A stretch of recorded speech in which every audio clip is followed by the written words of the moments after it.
Today we have game show royalty with one of our biggest game show presenters, Tony Barber. We will talk game shows, but let's spend some time getting to know him a little deeper. Tony Barber, thank you for joining me today. Good morning, Aaron, and all of your assembled gatherers, local people, wherever you are. Well, we'll be all over the world. Let me ask you. Great. Ask you first. How have you been, and what have you been up to these days? I'm fine. Considering the lockdown, we're doing pretty well because we're at the bottom end of the Mornington Peninsula, and we've probably been less affected than many other areas. So I've been pretty well. I've been doing my daily 10 kilometres walk and spending a lot of time in the kitchen, actually. But this is it. You know, I'm a war baby. And I was born in 1940. So we know what hardship is. And I'm amazed and a little bit appalled at the sort of inability of Australians, many Australians, to put up with a bit of inconvenience for the common good. You know, this is a really serious time. And there are people saying, oh, God, you know, can't play golf, can't do this. It's our Premier in particular, Dan Andrews, has been hardline right from the beginning, except for one sort of fatal error. It wasn't his fault, but that hotel that let people in, and it went a bit mad.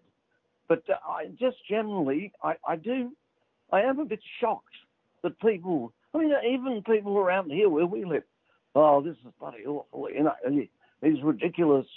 No one's got it that I know. It's not about that. It's really not about that.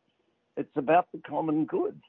Yeah, it is really sad when you see obviously all the cases in places like India and people are complaining about wearing a mask to McDonald's in Australia. I know. It's just, well, it's a bit of a wake-up call, actually, that we are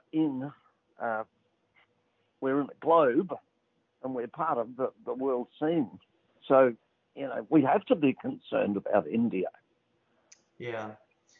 I was going to say, you mentioned in there that you do a 10-kilometre walk. I find my 3-kilometre pretty impressive, so that's awesome. But you also have a big family, don't you? I think like nearly 20 grandchildren and 7 children. So there must be a lot of birthday parties for you to go to. That's for sure. We had a late life marriage. My wife, Christine, and I, both widowers. And prior to that, we were friends, and then we took it a step further.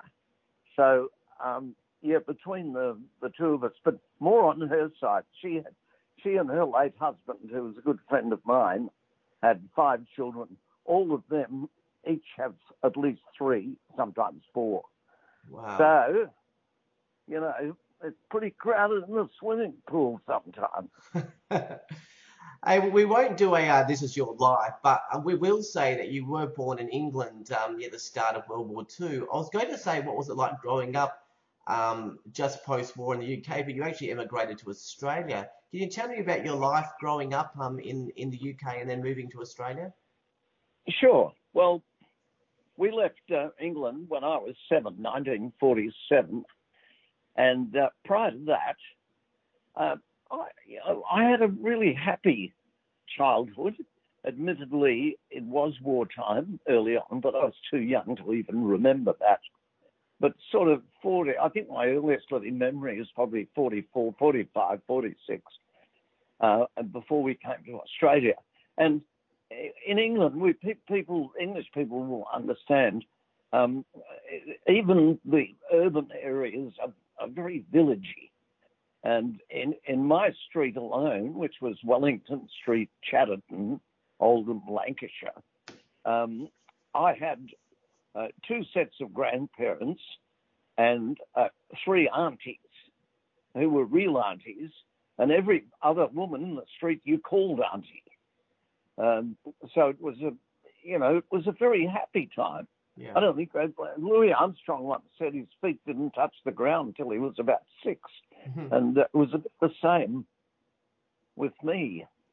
And then on board the SS Asturias to Australia in 1947, I think we were the first ship containing veterans, people who'd fought for Navy, Army, or whatever in England. And they were very welcome in Australia, especially tradesmen. And my old man was a bricklayer, so he had no problems. And we lobbed in Fremantle on the 6th of October 1947 at round about 5 in the morning. Ships come in very early. And Dad had the trowel out and he was laying bricks by lunchtime. Because he was part of that huge boom that happened post-war throughout Australia, but especially in Perth. Yeah. Well, you after you got here, I mean, I think it was around 14, which was quite young, that you joined the Navy. How did you come about joining the Navy, and tell us about that experience? Because that would be a hell of a way of growing up in your teenage life compared to others. Sure. Well, you didn't. I've got to correct you. You didn't actually join the Navy. You applied for what was a very prestigious scholarship to the Royal Australian Naval College. Dad saw an ad in the paper. Your son could be a naval officer. Applications are invited. And you then sat for a very demanding education type exam, maths, English, geography, history. You sat that exam, and if you passed, you had an even more searching medical examination, which was extremely searching. And if you passed that, you had to sit down with the headmaster of the college and 2 or 3 admirals, and for the interview. Now, fortunately, Dad had given me a great love of the Navy, and I had a terrific book about the. Is that okay? Is that okay? Someone whistling? No, all good. Oh, okay. I heard a whistle. Yeah, so I had this book, The Battle of the River Platte, and it was the story of the German pocket battleship, the Graf Spee, which had absolutely wrecked the merchant shipping in the Atlantic. And they sent out 2 frigates and a destroyer, the Exeter, the Achilles, and the Ajax, to hunt her down. And I actually learnt the Battle of the River Platte by heart. So when they said, when the admirals said, what do you know about the Navy? I just launched into this probably 10 or 15 minutes, dramatizing every moment. The 16-inch guns opened up and the brave little frigates went rushing in. Anyway, it did the trick. So I was selected with 39 other suitable boys to go to then Cerberus, HMAS Cerberus, not far from where I'm speaking to you now, to the Royal Australian, to the Naval College, which was a bit of a wake-up call because in those days it was run along the lines of the English public school system. So, older boys had punishment privileges. There was a hell of a lot of running and very strict parade ground behaviour. All your kit had to be very clean and up to date. So, for some of us, it was a bit of a wake-up call. But in retrospect, I think it's stood me in good stead later on. Yeah, well, there was a couple of references in there which sort of showed a link, but then obviously you went into a media career in radio, I think over here in WA where I am. So what Yep. was it? What was that link between? You did mention a couple of Well, stories which would show sort of your performance side, but yeah, that link between the Navy and media. well, the link was uh, firstly at the Christian Brothers and then in the Navy. I'd probably spent as much time sort of singing, reciting, and generally entertaining as I did studying, which is probably the reason I failed to graduate Oh, from the Naval College in England. Um, so at that point, at age 18, 19, I came back to Perth and I was sort of just grabbed the first job that came along, which was at the public library in Scarborough. And then I joined the Scarborough Repertory Club and oh, wow. appeared in a couple of plays. And the producer of one of them was the program director of the Whitfords Broadcasting Network. And Oh, he said, "Hey, we've got a vacancy in Geraldton, which is 300 miles north of Perth. We've got a vacancy for a bright young chap. He could be what we call a cadet announcer." So off I went and got the gig, and the rest is show business history, really. oh, wow. I'm Radio. from WA, so I know all those places that you were talking about. I mean, some people know you obviously from the radio and obviously from game shows, but I mean, you've released over half a dozen albums throughout your career from the 70s right through to the 90s. So where do you feel most comfortable? Behind the mic, behind the camera, or have you liked being versatile and being able to do different roles? Well, I think maybe less so now, but at the time that I was, shall we say, breaking out as a performer, it it was very important for you to be versatile. You had to have a lot of fingers in the pie. I mean, at one stage, I was doing a breakfast radio show, singing in clubs and pubs at night, and doing a bit of television as well, early 70s. So I always call it, I got a lot of time practicing with live ammunition. Yeah. So that by the time that television really got serious, I was comfortable. You know, I could do it with confidence. Yeah. So I suppose the next part is I just saw a little message that it was reported that Bruce Gingell spotted you, but then I can't see like a really story after that. I mean, what did that actually look like him in that reference spotting you, and then what happened next? Well, that was the great story of my life, really. I owe it all to cigarettes. Um, after Perth, I went to Sydney, hopefully to do the same thing, you know, to be a radio star and whatever.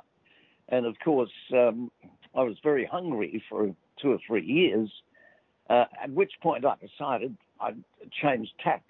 And I joined an advertising agency as the media manager, you know, allotting budgets to different products to the different stations.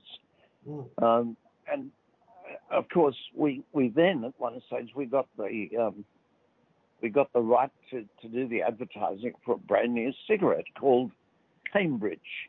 Yeah. And the creative boys came up with the idea of a guy happily walking down Martin Place, as it was then in Sydney, whistling and buying a packet of Cambridge at the little kiosk at the end. So they said, let's go out and we'll do a demo for the company. And so I did the demo. You know, it was just a cheap mock-up. Yeah. And we dodged it up to the client, the Rothmans people, and said, as you usually do, look, don't take any notice. This is just a rough idea.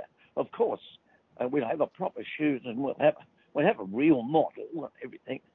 And to my everlasting gratitude, the Rothmans people said, why would you want to do that? This bloke was terrific. So we launched, and I became then virtually a character. I was the Cambridge Whistler, which was kind of ironic because I could hardly whistle at all. I was really miming to a marvelous soundtrack which the late great Gloria Dawn, she had done the actual whistling the tune. So I was walking down Martin Place, just blowing air. But it worked, you know. It went off like a bomb, and the brand took off. And I always say, you know, I shouldn't be too proud of it because God knows how many people I've killed. Oh, it shows that. It shows how much times changed, though, doesn't it? I mean, you know, cigarette whistling down the street. I mean, just obviously can't or won't see that anymore. No. It was quite. I mean, it was really a clever trick. Not a trick, but I mean, the creative voice said, "Look, healthy young guy whistling, which means he's got good lungs, and therefore cigarette smoking is fine." It was really insane when you think. So then on to the Great Temptation, start of a big Grundy association. Did you feel that this was the start of something big, or were you expecting just to be part of a little game show during the day? No, that was the huge turning point, and I owe everything really to firstly the Rothmans people who let me do that ad, and then Bruce Gingell, who was the greatest programmer of television in Australia, genius television man. Yeah. And he had just left. He'd been poached by the 7 network from the 9s, and Grundy's submitted to him this idea for what was an American game show called Sale of the Century. And they said, Gingell said, let's do a pilot. And who do you want to use? And Grundy said, there's Graham Webb, or there's this other bloke. And Gingell said, hey, here's an idea. That bloke that does the Cambridge ad, he's a good-looking young bloke, and he was at the Naval College, so he probably knows the big words, and he can speak properly. So I said, why don't you use him in the pilot?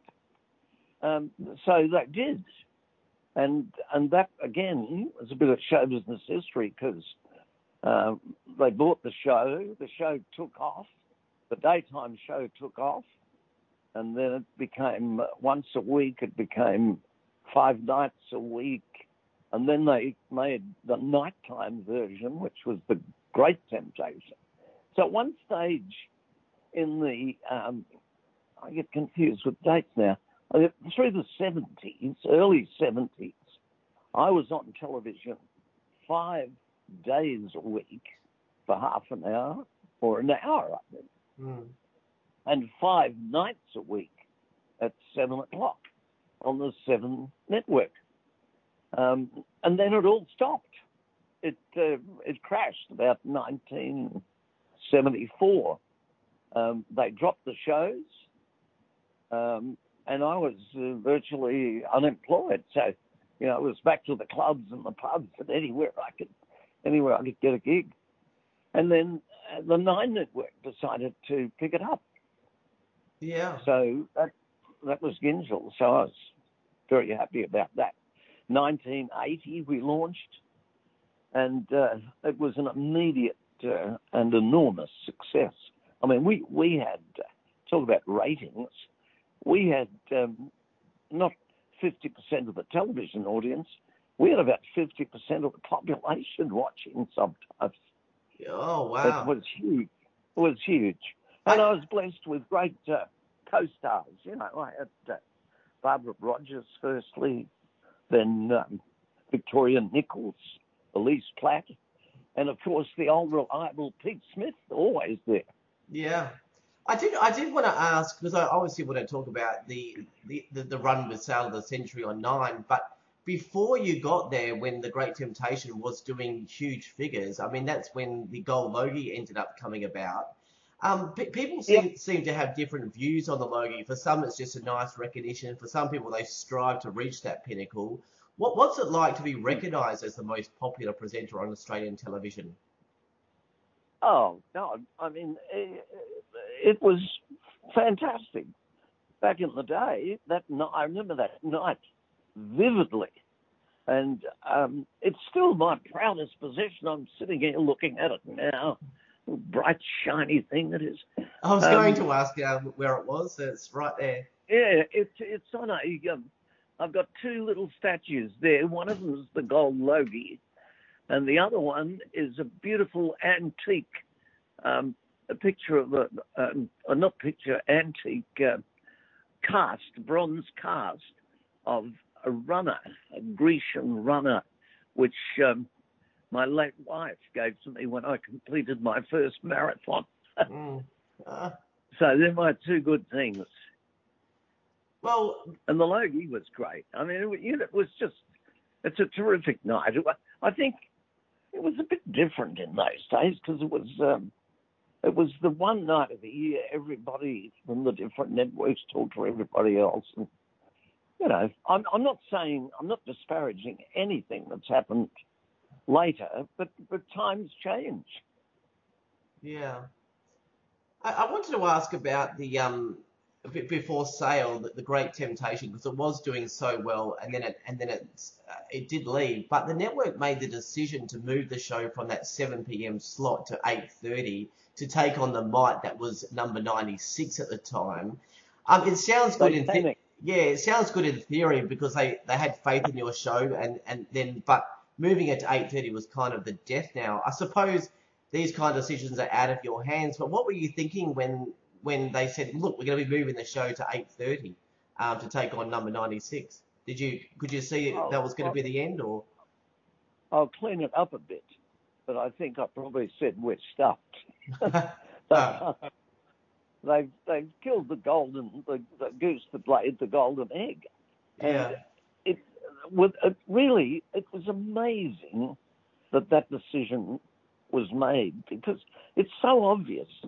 The quiz show or the game show format generally is a family event.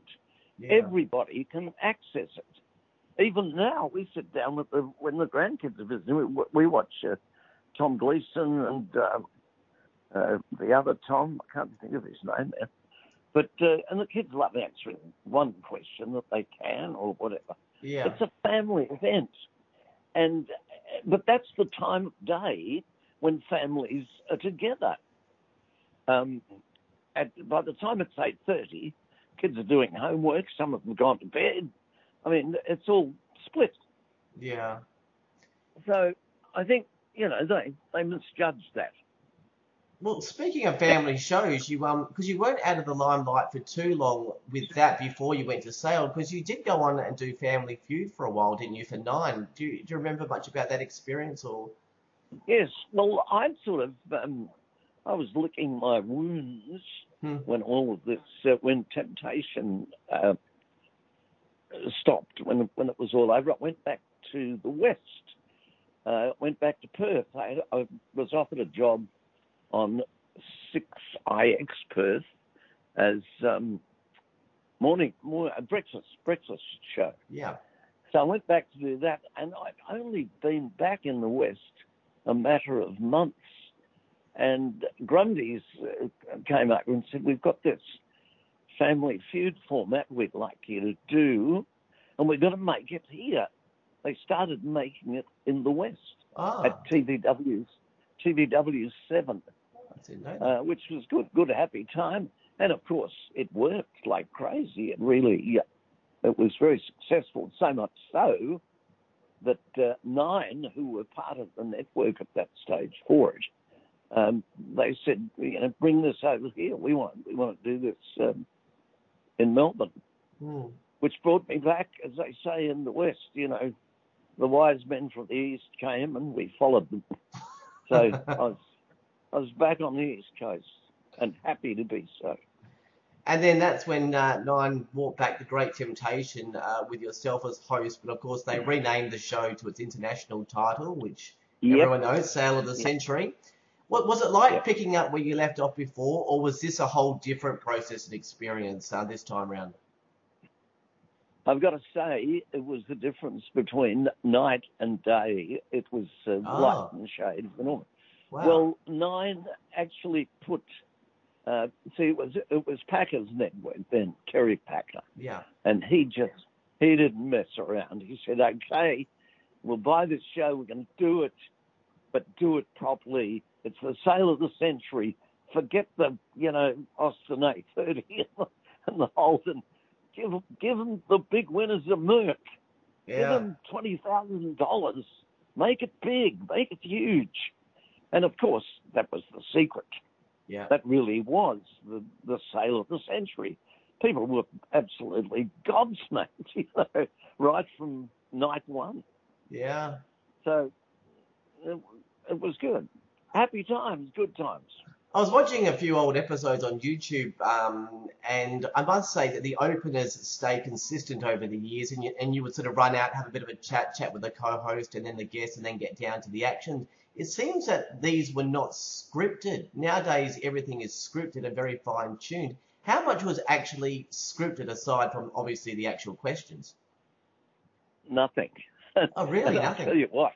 Ah, Yeah, and I had to fight tooth and nail to have the freedom to express myself, to lift the game out of the just question answer. So I turned all those little chats and the time in the gift shop and talking to the contestants. And again, it served me that I'd worked in pubs and clubs, so I had a bit of an accent on the entertainment side of things. And Grundy's hated it at first because they said, "No, here's the format. You've got to stick to the format. Too much talk at the start." That's, well, that's our point of difference. yeah. So eventually, I won that fight. Well, actually, what won the fight was it rated its absolute thing off. So I won. It's actually quite amazing, really, because I mean everything these days is so polished. Do you think people miss that, like the live variety at least, or even if it's pre-recorded, it at least seems less rehearsed. Everything's so polished. Yeah. Although I must say, I think I always get mixed up with Tom. Who does Hard Quiz? Tom So Gleeson. Hard Quiz is Tom Gleeson, and have you been paying attention? Tom Tom Gleisner. Yeah. I think he's fantastic. Again, he sticks strictly to the format, except when he's not sticking to the format and he's talking to those contestants or getting a laugh out of them or whatever. I think he's fantastic. Yeah. And that's the thing. It might be a quiz, it might be a game show, whatever it is, but it's vitally and importantly got to be entertainment. Yeah. Make people feel good, Well, in terms of asking and answering the questions, I mean, that would be normal. But I'm guessing there are people that have said some outrageous answers or sworn or something that was cut. Tell me about the stuff that we didn't see. Well, I think the most famous one of all is probably the woman. The question was, what does Popeye eat to make him strong? And she pressed in very quickly and said, olive oil. And I got to tell you, the studio practically, the studio audience, there were people just,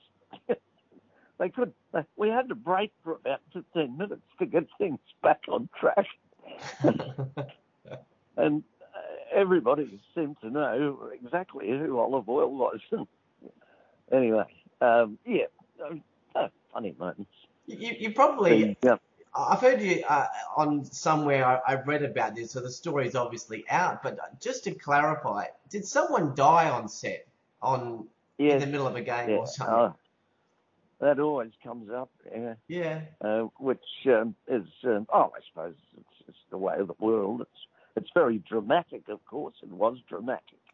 Not that it ever, and no one ever saw it. It didn't get to air. But we'd had a good day of recording, I think, because we used to do 3 or 4 at a sitting.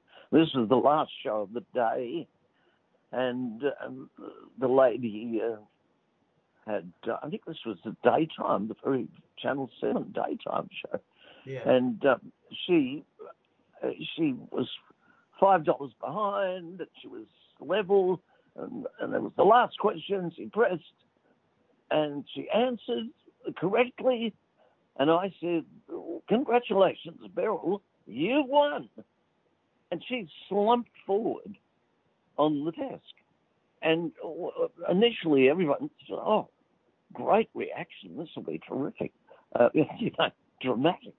Oh. And then all of a sudden she slipped sideways, and everyone realised this is, a bit serious. So at that point, it was like, stop tape, stop recording. And one thing I'll never forget, because it just shows you how, under the most awful circumstances, people can be quite cynical. And one of the crew, the cameraman that was next to me, when this happened, stop tape. He said, geez, we're never going to get down to that pub now. But of course, he didn't realise that the woman passed. Yeah, so that was pretty traumatic. But again, no one saw it except the people who were in the studio that day. And then the tag to that whole story is that the family of that woman wrote a letter to Seven asking if they could put the ashes in the garden at Channel 7 because it had been such a great favourite of Mum's, Wow. I mean, that's it's kind of sad, but beautiful at the same time. Anyway, Seven wouldn't have it. So they probably thought everybody would want to do it next. So that was during like Sale of the Century, not Great Temptation. Because I noticed you're referring to Channel 7 instead of 9. Was that before that? Yeah, this was the original Great Temptation at night. Oh, right, of course. So the stuff that we didn't see, what about yourself, Victoria, Elise, and who am I forgetting? Delvine. Any running out in the intros and falling over, or awkward moments, or not pronouncing things properly? Were there stuff like that? I'm sure there was. I can't remember any particular instances, but they're the sort of thing I used to fight like hell to not stop tape. Leave it in, because, again, it takes away that homogenized, perfection. Everything's got to be just right. Yeah. See, on the one hand, you're recording, but you're recording a live show. It's live when you do it. Yeah. And the more that you can keep that sort of live feeling with the, a few little blunders, mistakes, excitements, whatever, the better. Yeah, absolutely. There was a famous moment, I think they still show it on bloopers, about once every 2 years. The part where I'm saying, you've won, we're up at the back of the set, and they had all the cash was in a huge safe suspended from the studio roof.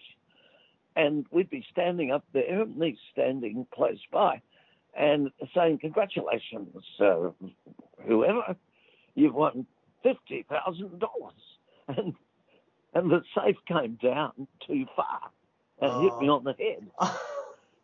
And I literally, what I did, again, because I was hoping they'd keep it in, I played it up a bit. I pretended to be absolutely out to it, and then came to, and so they did keep it. And it's a great bit of footage.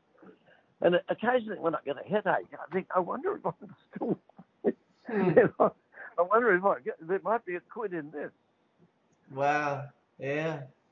Can I ask you what the actual reason is you left Sale? I mean, I'm only going by online commentary. It says it was because of a contract dispute after being offered a 12-month deal instead of a multi-year contract. What actually happened? Because you're obviously on a big high there with Sale this century.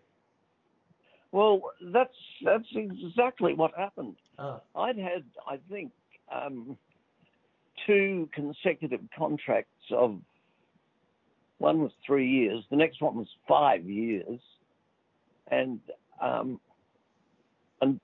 was up for renewal.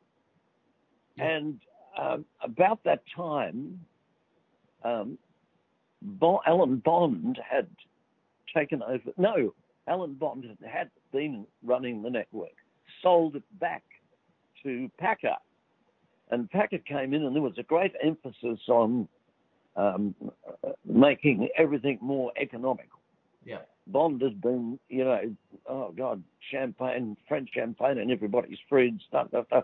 And Kerry came back and said, we've got to get more stringent, And as part of that, when my contract renewal came up, they said, well, we don't know how this is going to go, whether it's been, could be on its last leg. So they offered me, I think, a 2-year contract instead of 5. And, I was married, bringing up a couple of kids, normal expense. And I thought it was a bit mean, because I kept the bloody thing going for all those years. Yeah. And now they were sort of, it wasn't about the money. It was about the time. And I had confidence in the show. I said, this could last another 10, 15 years, whatever. Yeah. Anyway, that was it. They wouldn't come to the party, and I walked. Yeah. Well, there you go. You then went on to host Jeopardy on Channel 10, but I mean, that didn't last too long. I'm just interested, were 10 actually confident that they could make inroads at 6 p.m. back then? Because it's interesting because they have chucked everything in the slot. So it's not just Jeopardy. They put everything in that slot in the last 10 years. Yeah. Game shows, George Negus, and now, even now, extended news. Was there a whiff of excitement for Jeopardy, or was the expectation that it probably wouldn't even last long? Well, there was for a couple of weeks. It took off, and then the news came back. You can't beat the news. Everybody's for years and years in Australia. 6 o'clock is news time. That's it. Yeah. And if it's not news, it's a news style program. So, they were always pushing the wheelbarrow uphill. And it's a shame. It could have, at 5:30, it could have lasted as long. See, Jeopardy in America is still going. Yeah, of course. It's still a great show. Well, so that was a programming blunder. You said that earlier that, sort of chalk and cheese got working from 7 to 9. I mean, 9, the big sort of Hollywood Kerry Packer era and all that. So what was it like then going to 10? Is that, again, completely different? Well, at that point in time, I'm not saying it's like that now, but if it was chalk and cheese between 9 and 7, it was charcoal. Well, they didn't have the budgets. They didn't have the drive. They didn't have the nous. Yeah. The programming cleverness. Different now, of course. They did very well. I want to talk about something which may or may not be difficult for you, but that is your time at Wheel of Fortune. Now, in retrospect, I mean, I really, really feel sorry for you in what was inherited. The show was still popular when they decided to relocate the show, revamp the show, and change hosts.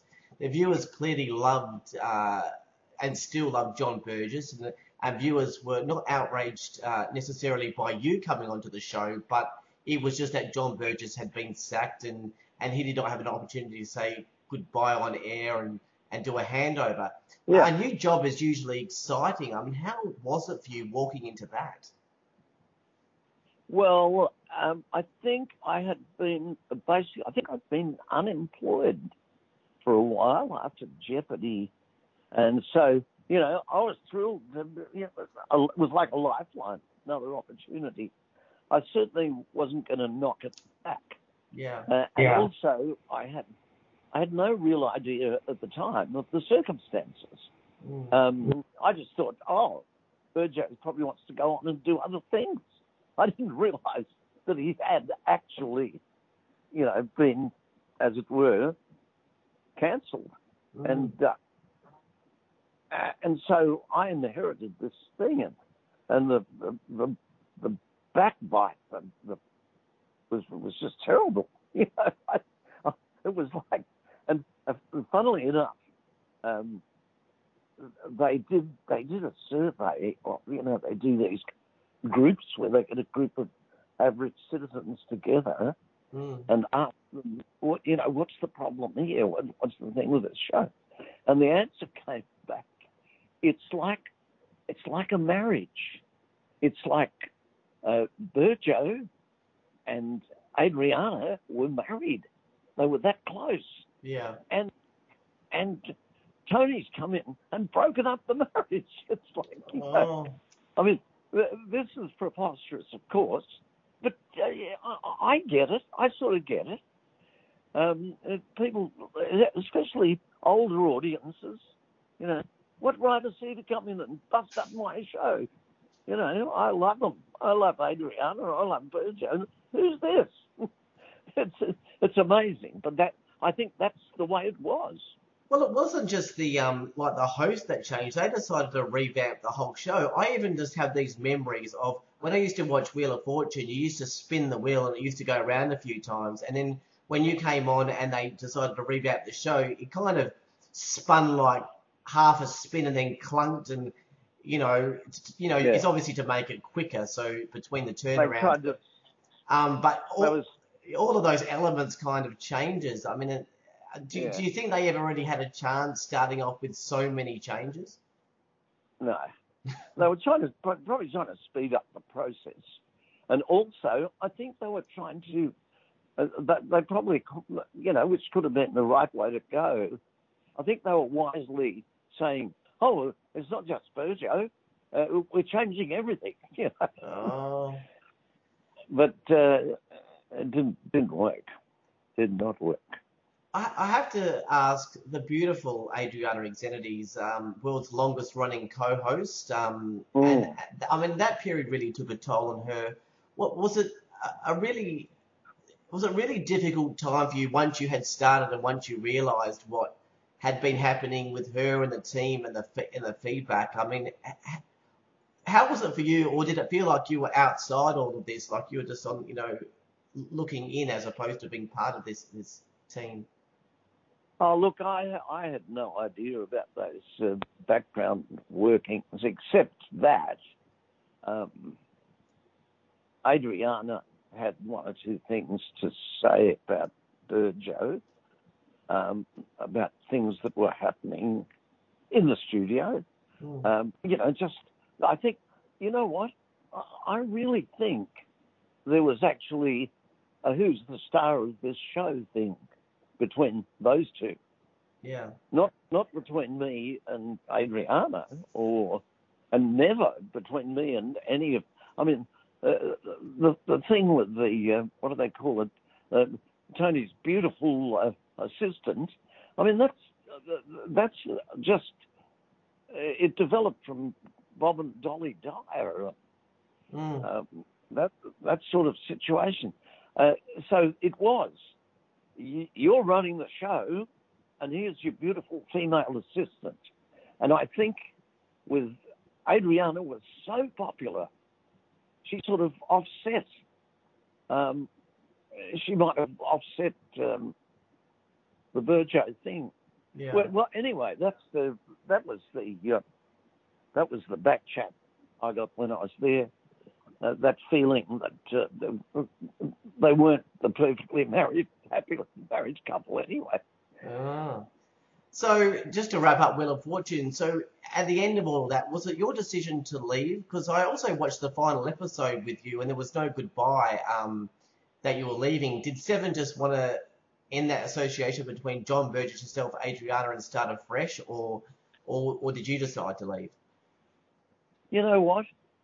I can't for the life of me remember. The only thing I do remember is an enormous sense of relief Yeah. that next week or whenever it was, I wouldn't have to go in there and do that. It's just, I was never really comfortable. And this gives me the opportunity to tell you that there's two types of game shows. It's actually game shows where it is a game, and there's a quiz where we're trying to find out who's smart and who's not. And I think I was well suited to the quiz and not comfortable with the game. Mm. So there you go. Well, you went back with Elise Platt to guest host Temptation, while Ed and Lavinia were actually participants in some celebrity challenge. I could only imagine that this would have been like a school reunion. Was it as fun as it seemed going back? Oh, it was, yeah, it was nice. I had sort of mixed feelings. It was on 9, wasn't it? Yeah, correct. Yeah.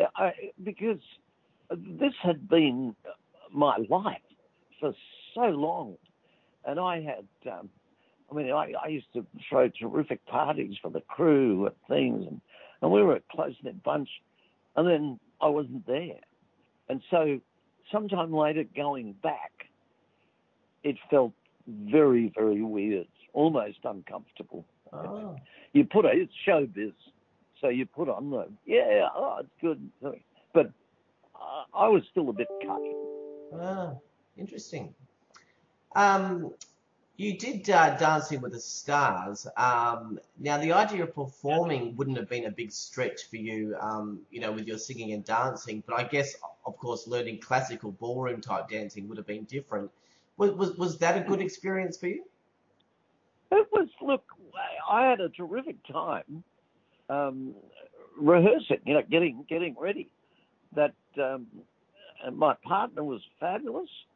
And she had to work on me because, like everybody else on that show, like something like between 20 and 35. And there I was at 74 years of age. 74 years of age. And I couldn't do the lifts. I couldn't do I couldn't do the splits. I couldn't do the lifts. My wife Christine was so funny. She warned me. She said, "You've got to remember, this is like sport, and it's a young person's sport." And I said, "Oh, I'll give it a bash." and of course, the other thing is this, and again, here we are online, but it was the online voting, which was like 80%. Under the youngies. Yeah. Youngies voting for youngies. The older people are not that adept at getting online and voting for something. and that was that was supposed to be my ace in the hole, was the older demographic, but they're not so good at getting through the technical part. Which, of course, I can understand completely. Now I'm old. Well, it seemed like a fun experience. They have had older people there, like Patty Newton, and things like that. But it's sometimes it's about the character and the performance, and even some of the people that couldn't dance quite well actually got through because of their performances and stuff. Yeah. But the popularity.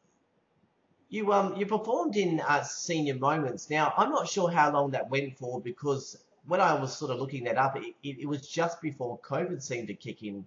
For people that don't know exactly, for people that don't know what that was, can you tell us about what Senior Moments was and what it meant for you? Well, yeah, it was sort of a sketch comedy live on stage, with the accent on older people.